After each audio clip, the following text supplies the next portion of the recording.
नैहरा में माई हो नइखी, ससुरा में सासु हो नइखी।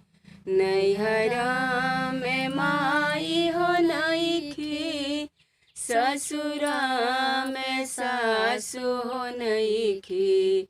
किया हो भोला जी के करी हो चरनिया गोड़वा लागबिएरा। किया हो भोला जी के करी हो चरनिया गोड़वा लागबिएरा।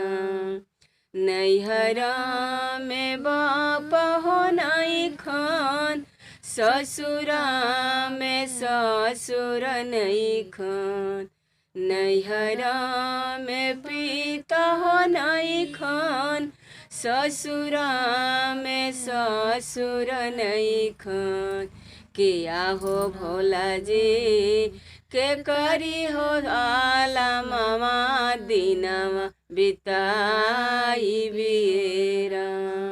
किया हो भोला जी के करी हो सहारावा दिनवा बिताई बिएरा।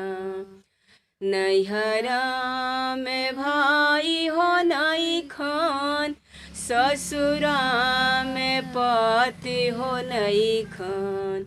नैहरा में भाई हो नइखन, ससुरा में पति हो नइखन।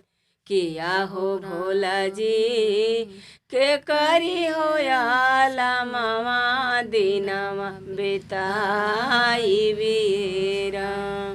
किया हो भोला जी के करी हो सहारावा दिनवा बिताई बिएरा।